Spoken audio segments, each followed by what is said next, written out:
Olá, meus amigos, minhas amigas, eu sou o professor Lac e eu estou aqui para fazer um convite muito especial. Primeiro, você assistir o restante dessa videoaula no nosso site da Lac Cursos. Aqui no YouTube são aulas demonstrativas para você ter aí o conhecimento, né, para você ter aí uma projeção das nossas aulas em relação aí ao concurso da GCM, Guarda Civil Municipal de Caldas Novas. Nós temos um curso, cara, fantástico, focado nesse edital, um curso que eu tenho certeza que vai te ajudar. Só você clicar aqui embaixo, o menor custo-benefício do mercado, apenas R$ 199,90, investimento único, a melhor proposta pedagógica para você estudar de verdade com quem conhece, com quem aprova, quem vive o dia de concursantes, concurseiros no Brasil do dia a dia. Tá? Pode confiar aqui na Lac Concursos que você terá um excelente resultado. Bacana, meus amigos? Espero vocês. Valeu, tchau! Fala galera, bom dia, boa tarde, boa noite, boa madrugada. Meu nome é Sidney Martins, sou professor de língua portuguesa aqui do Lac Concursos e é com extremo prazer que a gente vai trabalhar hoje a concordância verbal. E como eu já disse a vocês, aqui o camarada vai na ferida. O pior avaliador não é aquele que só trabalha com concurso público a vida inteira. É aquele que antes de trabalhar com concurso público foi professor de escolas fundamentais. É exatamente isso, ter o professor no ensino fundamental, porque ele vai diretamente na ferida. Pois a lacuna que você tem hoje, a deficiência que você tem hoje aos 30, aos 40 anos, você não adquiriu agora, você adquiriu quando era criança, quando era adolescente. Então o avaliador ele sabe, é por isso que ele brinca com essas frases grandes.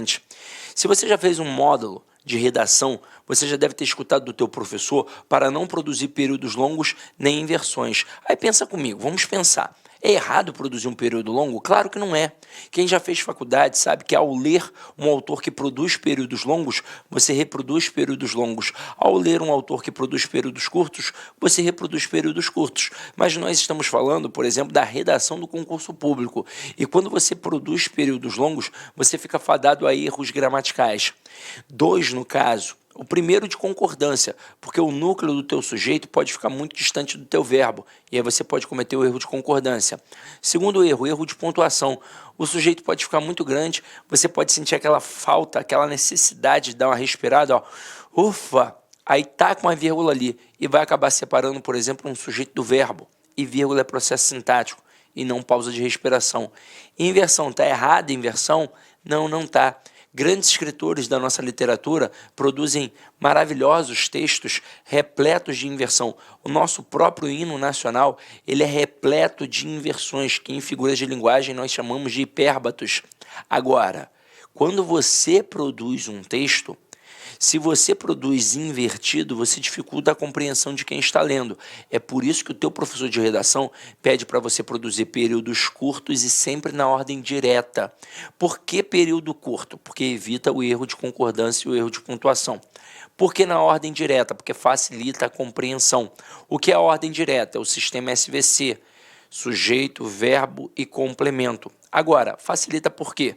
Porque, na verdade, nós falantes comuns da língua portuguesa é que inventamos essa estrutura. Não foi o Bechara, nem o Celso Cunha, nem o Rocha Lima. Por exemplo, qualquer falante de língua portuguesa, seja aqui no Brasil, em Portugal, na Guiné-Bissau, em Moçambique, em Arco Verde, o cara, quando começa a balbuciar, ele não sabe nem flexionar o verbo direito ainda e ele produz na ordem direta, dizendo assim, ó, eu sabo isso.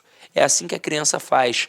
Agora, quando começa a aprender um pouco mais da nossa amada Flor do Lácio, a nossa língua portuguesa, o que qualquer pessoa começa a fazer? Começa a se aventurar. Ah, agora eu começo a fazer inversões. E é daí que o professor de redação tira esses conselhos. Mas pega agora para a prova objetiva. O que o professor de redação pede para você não fazer? Períodos longos. Aí o que o avaliador faz? Períodos longos. Porque ali haverá erros de pontuação, erros de concordância, e se o aluno não estiver ligado, ele não vai pegar. O que ele pede, o professor de redação, para você não fazer? Inversões, porque dificulta a compreensão de quem está lendo. E na hora da redação, você não quer dificultar a compreensão, você quer que o cara entenda o teu texto. Mas na hora da prova objetiva, o avaliador quer dificultar a tua compreensão. É por isso que nas questões de concordância verbal, principalmente, nós temos períodos muito longos e invertidos. Qual é a dica? Qual é o bizu? Sempre procurar o verbo, achar o sujeito e ficar ligado em quem de verdade é o núcleo do sujeito. Então acompanha aqui comigo, já uma pegadinha que poderia cair na tua prova. Eu coloco assim, ó, o uso de drogas e bebidas nos cursos atrapalham os alunos. Ó, não tô fungando porque eu uso droga não, tá? É porque eu tô resfriado, tá? Agora, se liga aqui. Quando você olha para uma frase assim, num primeiro momento, você acha até que ela está correta, porque você entende a ideia transmitida e tudo escrito corretamente, então parece que está tudo muito ok. Mas para descobrir se a frase está certa ou errada de acordo com a concordância verbal, o bizu é logo achar quem? O verbo. E por quê? Porque é o verbo que vai me dizer quem é o sujeito. Não dá para olhar para os substantivos e achar que ali eu vou encontrar o sujeito. Não, eu tenho que primeiro achar o verbo e perguntar a ele quem é o sujeito. Sempre perguntando quem ou que. Então, neste momento, você vai ver que o verbo se apresenta no plural. Mas, como eu já disse a vocês, a minha pergunta nunca pode ser de cara no plural. Ela tem que ser no singular, porque pode ser uma pegadinha. Eu ainda não fiz a pergunta, por exemplo, não sei quem é um referente. Então, quem ou que atrapalha os alunos? O uso de drogas e bebidas. Isso tudo aqui é o meu sujeito. Agora, eu te pergunto, já que você viu a aula de tipos de sujeito, aquele sujeito ali é simples ou composto? Se você respondeu composto, você deu mole. Aqui é um sujeito simples. O núcleo é a palavra uso e não drogas e bebidas. Ué, mas por que não drogas e bebidas, Sidney? Porque está preposicionado. E eu já te mostrei que o núcleo do sujeito jamais pode ser preposicionado. É óbvio que semanticamente a palavra drogas e bebidas acabaram chamando mais a tua atenção. Mas tudo que é escrito não é escrito à toa. Sempre existe uma intencionalidade discursiva. Então, por exemplo, se a minha intenção como autor do texto fosse dizer que as drogas e as bebidas atrapalham sempre os alunos em qualquer tipo de situação nos cursos, a frase seria: drogas e bebidas nos cursos atrapalham os alunos. Eu teria um sujeito composto, o verbo ficaria de fato no plural, para concordar com os dois núcleos, eu estaria exatamente dizendo isso, que as drogas e as bebidas nos cursos atrapalham qualquer tipo de aluno. Agora, a minha intenção não foi esta. A minha intenção foi dizer que apenas o uso atrapalha. Então aqui pode ter um monte de droga, maconha, loló, cocaína, Zirê, MD, êxtase, tudo. Aí tu vai falar assim, caraca, Sidney entende de droga, eu sou do Rio de Janeiro, irmão. Vamos lá, tô brincando, ó. Vem aqui comigo. Nesse momento, se eu usar a droga, vai me atrapalhar, obviamente. Porque o uso atrapalha. Mas e se eu não usar? Aí não vai me atrapalhar. Não vai fazer nenhuma diferença na minha vida. Então aqui quem de fato concorda com o verbo é o núcleo do sujeito. Como o núcleo se encontra no singular, o verbo vai ficar no singular. Então a frase correta: o uso de drogas e bebidas nos cursos atrapalha os alunos. Pois o que de fato atrapalha é o uso. Até aí, tudo bem? Então, aqui a gente já começou a perceber como é que funciona o processo.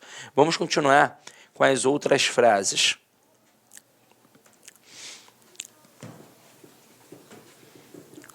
Vamos massificar um pouco mais isso, ó.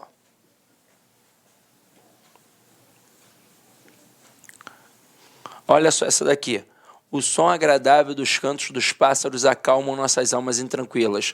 No primeiro momento, obviamente que parece certo. Mas vamos lá, vamos descobrir. Eu vou achar o verbo e vou perguntar a ele quem é o sujeito. Quem ou o que acalma nossas almas intranquilas? A resposta: o som agradável dos cantos dos pássaros. Tudo isso é o meu sujeito. Agora, quem é o núcleo do sujeito? Sempre o substantivo, sem preposição. Então, aqui no caso, ó, a palavra som. Então, como o núcleo do sujeito está no singular, como é que tem que ficar o verbo? No singular. Pois o que de fato aqui acalma nossas almas intranquilas não é o canto, não é o pássaro, e sim o som dos cantos dos pássaros. Então, por isso o verbo fica no singular. Agora, olha essa segunda aqui. O choro das crianças das comunidades carentes nos comovem. Quem ou o que nos comove? Vamos, achei o verbo, vou perguntar a ele quem é o sujeito. A resposta, o choro das crianças das comunidades carentes. Tudo isso é o meu sujeito. Agora, quem é o núcleo do sujeito? É a palavra choro. Ah, não poderia ser crianças, não? Não, porque está preposicionado. E aqui, ó, galera, não é a criança que me comove, e sim o choro das crianças das comunidades carentes. Então, neste momento, como o núcleo se encontra no singular, o verbo também vai ficar no singular. Então, a frase correta, o choro das crianças das comunidades carentes nos comove, pois o que de fato comove é o choro. Agora, olha essa 3. Essa 3 aqui, ela é muito simples, mas ela é uma pegadinha pesada na prova, porque o cara começa com verbo. E aí, qualquer falante comum da língua portuguesa, ao começar uma frase com verbo, a tendência que ele deixa ali é uma tendência de colocar o verbo no singular. E por um motivo muito simples, ainda não apareceu o referente. Então ele tende a colocar o verbo no singular por não ter aparecido o referente. E se a frase ainda for grande e pior, for uma frase que dá para entender, aí ele não vai ver erro nenhum. E olha só o que acontece aqui. Vinha de algum lugar indefinido aqueles viajantes. Dá ou não dá para entender a ideia transmitida? Dá. Mas vamos lá. A questão de concordância. Você não pode dar mole. Qual é a primeira coisa que você vai fazer? Vai achar o verbo e vai perguntar ao verbo quem é o sujeito. Quem vinha? Aqueles viajantes. Agora que eu achei o sujeito, eu quero saber quem é o núcleo. Quem é o núcleo? Viajante. Núcleo no plural, o verbo tem que ficar como? No plural. Então, o certo aqui seria: vinham de algum lugar indefinido aqueles viajantes. É claro que se essa frase estivesse no processo de ordem direta, ninguém erraria. Será que alguém colocaria aqueles viajantes vinham? Não, todo mundo colocaria aqueles viajantes vinham. Mas quando inverte, já dificulta. Então, gente, o bizu sempre, numa questão de concordância verbal, é achar o verbo, olhar o sujeito e buscar o núcleo do sujeito. E aí sim, se o núcleo estiver no singular, o verbo fica no singular. Se o núcleo estiver no plural, aí o verbo fica no plural. Agora, continuando para a gente massificar, ó. Deixa eu apagar aqui para não ficar poluído visualmente. Aproveito e bebo uma aguinha.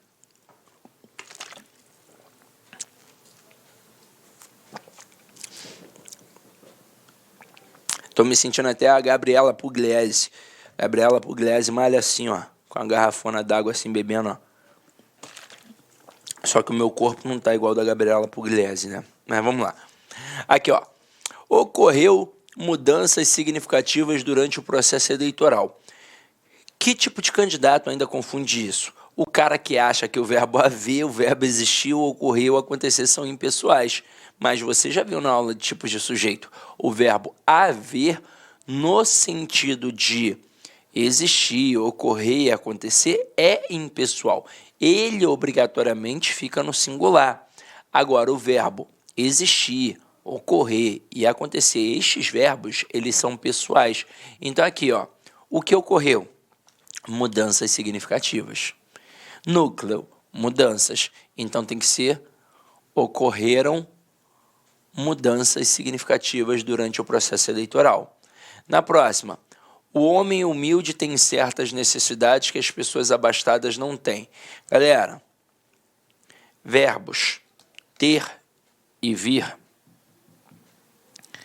são verbos muito presentes nas provas de concursos públicos, até porque eles são fronteiriços entre a concordância verbal e a acentuação. Na verdade, é mais concordância verbal do que qualquer outra coisa, porque aqui vai entrar o acento circunflexo, que é um acento diferencial para marcar a pluralização na língua portuguesa. Pluralização. Então eu coloco assim, ó. O homem tem problemas. E os homens têm problemas. Observe o que acontece na primeira frase. Eu quero saber quem é o sujeito. Eu pergunto para quem? Eu pergunto para o verbo. Então, aqui, ó, o verbo. Quem é que tem problemas? O homem. Isso tudo é o meu sujeito. Agora, quem é o núcleo? Homem. Núcleo no singular, verbo no singular. Então, tudo ok. Agora, na segunda frase, quem é que tem problemas? Os homens. Isso tudo é o meu sujeito. Agora, quem é um núcleo? Homens. Núcleo no plural, verbo tem que ficar como? No plural. E eu não posso deixar um verbo no plural igual um verbo no singular. Tem que ter alguma coisa para diferenciar. E o que vai ser? O acento circunflexo. Então, galera, na língua portuguesa, o acento circunflexo sempre vai ser a marca da pluralização. Detalhe, isso serve tanto para os verbos ter e vir, como também para os seus derivados, como manter, entreter, provir, intervir e por aí vai. Agora, por que isso é perigoso? Porque na hora que você lê em voz alta, por exemplo, você sequer chega a perceber a diferença, porque a grafia é igual e a pronúncia é igual. Então, o bizu que eu te dou, está fazendo questão de concordância verbal, achou ali verbos ter, ouvir, ou então um derivado, olha logo para ver quem é o núcleo do sujeito. Esse acento circunflexo aqui, só se o núcleo estiver no plural. Então, volta aqui para a frase, ó.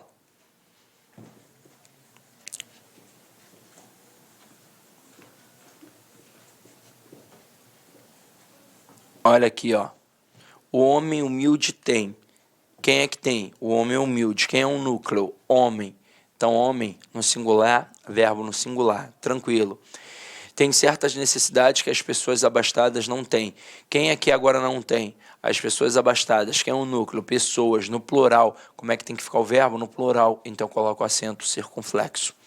Então, esse era o erro. Questão 6. As crianças da cidade se mantêm alheias a tudo. Quem é que se mantém alheias a tudo? As crianças da cidade grande. Eu não acho que não tinha falado grande. Neste momento, quem é o núcleo do sujeito? Crianças. O núcleo está no plural, o verbo tem que ficar como? No plural. Ah, Sidney, mas o mantém aqui já tem um acento. É, mas tem um acento agudo.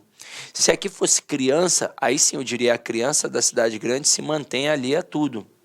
Neste momento, o verbo estaria no singular. Ué, mas por que tem aquele acento? Ora, porque é uma regra básica de acentuação. Oxítona terminada em "em", assim como tem a palavra também. Então, tem um acento.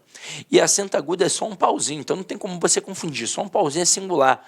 Acento circunflexo, ó, são 2 pauzinhos, então por isso plural. Então, ali ficou faltando acento circunflexo para concordar com o termo crianças. E com isso, a gente fecha a primeira pegadinha da tua prova. Agora a gente vai começar a falar de outras pegadinhas possíveis. Então vamos lá. Próxima pegadinha aqui, ó, é em relação ao sujeito composto.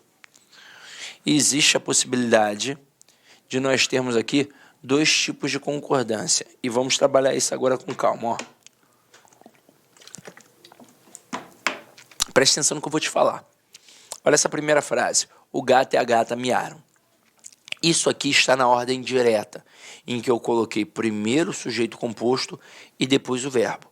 Quando isso acontecer, eu vou ter aquilo que eu chamo apenas de concordância gramatical. E o que é a concordância gramatical? A concordância baseada na soma. É a concordância natural de qualquer falante comum da língua portuguesa. Então, se é baseada na soma, o verbo obrigatoriamente vai concordar com os 2 núcleos do sujeito. Por isso, o gato e a gata miaram. Não existe outra possibilidade. Agora, quando eu coloco na ordem invertida, quando eu começo primeiro com um verbo e depois eu coloco o sujeito composto, aí eu tenho 2 tipos de concordância, tanto a atrativa quanto a gramatical. Então aqui, quando eu digo miaram o gato e a gata, eu tenho a concordância gramatical, em que o verbo vai concordar com os 2 núcleos, por isso miaram o gato e a gata. Agora, eu também posso ter a concordância atrativa, e aí vai dar a expressão miou o gato e a gata, em que o verbo agora concorda apenas com o núcleo mais próximo. E aí se liga só na parada que eu vou te falar. Por que é importante saber isso? Porque às vezes o avaliador é extremamente traiçoeiro. Então, numa questão objetiva, por exemplo, ele pode colocar assim, ó, dentre as opções abaixo, qual é aquela que está em desacordo com o padrão culto da língua? Aí ele coloca a letra A, o gato e a gata miaram. Letra B, miaram o gato e a gata. Letra C, miou o gato e a gata. e na letra D e na letra E. Vai falar outras coisas completamente diferentes do papagaio, do periquito e por aí vai. Aí o candidato desavisado vai pensar, é uma dessas três, pô, elas são muito parecidas. Só que, na verdade, as três estão corretas. Agora, você, quando produz o texto, o que a gente faz? A gente coloca sempre na ordem direta. Mas é importante saber que na hora dessa inversão aqui, eu posso ter a concordância gramatical e também a concordância atrativa. Por isso que eu posso dizer, chegaram o professor e o seu aluno, ou então chegou o professor e seu aluno. Agora, se eu tivesse colocado o verbo na ordem direta, se eu tivesse colocado o sujeito composto antes e depois o verbo, aí eu só poderia ter a concordância gramatical. Eu só poderia ter o professor e seu aluno chegaram. Entenderam a pegada? Essa não é muito difícil, não. Agora, continuando aqui, ó. Quando eu tenho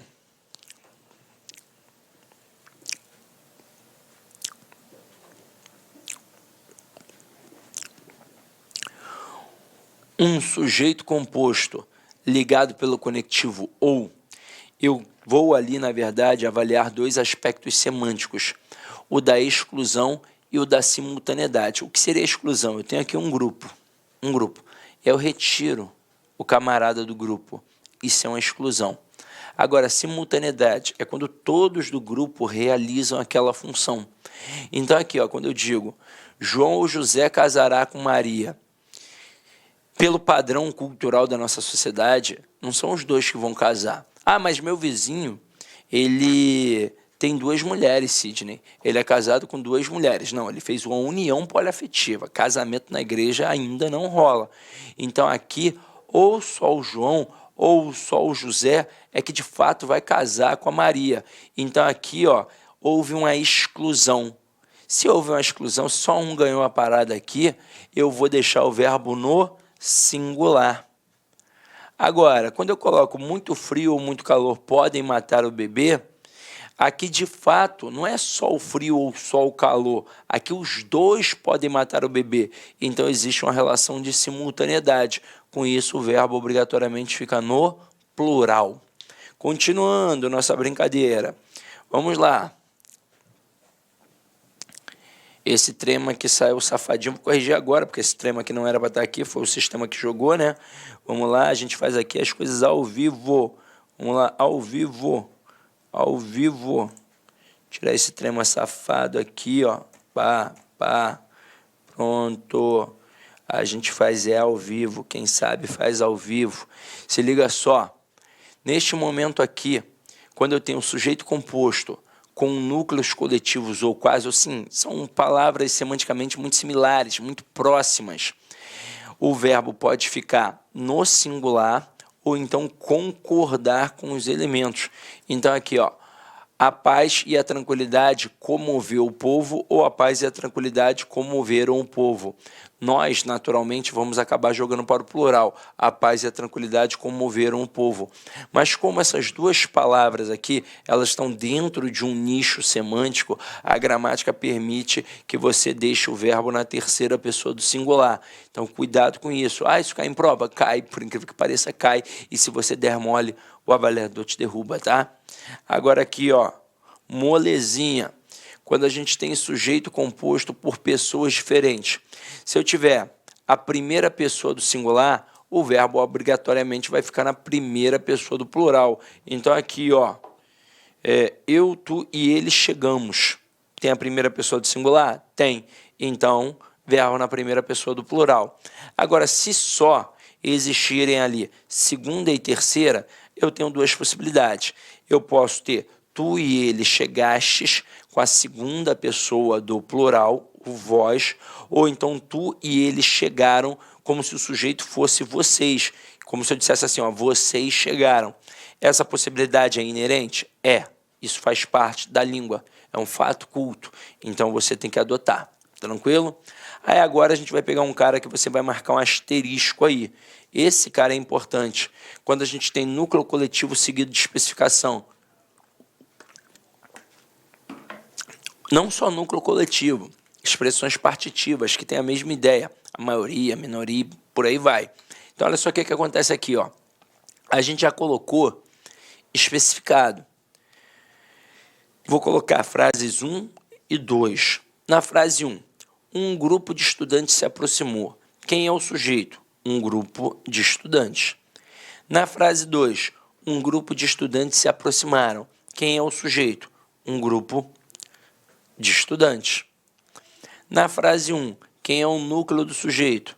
Grupo. Na frase 2, quem é o núcleo do sujeito? Grupo. Caramba, não pode ser estudante? Não, porque estudante está preposicionado. Mas com certeza, semanticamente, chamou mais a tua atenção. E por isso a gramática permitiu os dois tipos de concordância verbal. Na primeira frase, a gente tem aquilo que a gente chama de concordância gramatical, que é uma concordância baseada na soma. Ou seja, o verbo vai concordar com o referente. E quem de fato é o referente do verbo é o núcleo do sujeito. Então aqui, o núcleo é a palavra grupo. Tudo bem que indica uma coletividade, mas estruturalmente se apresenta no singular. Então, portanto, o verbo fica no singular. Agora, a gramática também permitiu uma concordância atrativa, em que o verbo vai concordar com o termo especificador.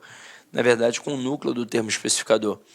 Aqui no caso, como esse termo especificador se apresentou no plural, o verbo pode ficar também no plural. Então, posso dizer, um grupo de estudantes se aproximaram. Agora aqui, essa concordância é facultativa.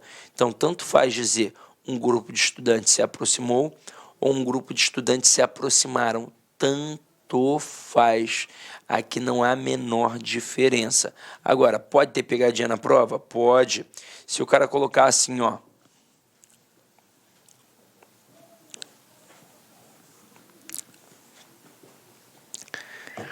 a maioria do povo passarão. Certo ou errado? Errado. Mas, Cisne, eu aprendi que essas expressões partitivas, quando são especificadas, o verbo pode ficar tanto no singular quanto no plural. Não. Você pode ter dois tipos de concordância. E aí o verbo pode concordar com o núcleo do sujeito ou então com o termo especificador. Como aqui o termo especificador se apresentou no singular, o verbo só pode ficar no singular. Porque, olha só, o verbo pode concordar tanto com o núcleo quanto com o termo especificador. Tudo bem que maioria e povo indicam coletividade, mas estruturalmente se apresentam no singular. Então, aqui eu só posso ter a maioria do povo passará. E em que tipo de situação eu poderia ter aí, então, Sidney, o verbo no plural? Se eu tivesse colocado a maioria dos alunos. Aí, se eu tivesse colocado a maioria dos alunos, eu teria dois tipos de concordância. Uma concordando com maioria e outra concordando com alunos. Então, eu poderia ter a maioria dos alunos passará, ou então a maioria dos alunos passarão. Agora, e se o avaliador estender a questão e perguntar a função sintática desses especificadores? Sempre, eu disse sempre, vai ser adjunto adnominal. Sempre, sempre, sempre, sempre, sempre, tá? Então, anota aí. E agora a gente vai para o próximo. O próximo tem a ver com pronomes de tratamento. Mas isso aqui é molezinha, né, galera? Vamos lá,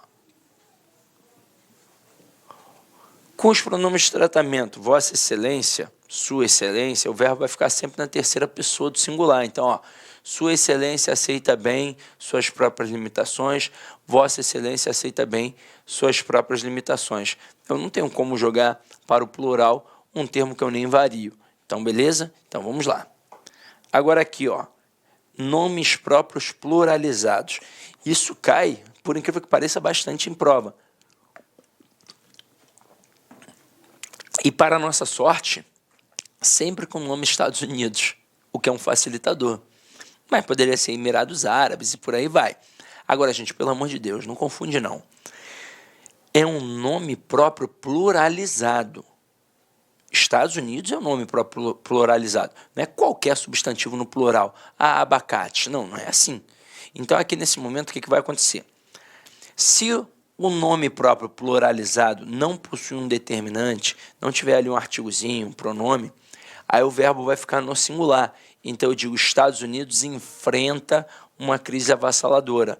Agora, se o nome próprio pluralizado estiver com um determinante, no caso aqui com um artigozinho, aí o verbo vai variar. Então, ó, Estados Unidos enfrenta e os Estados Unidos enfrentam.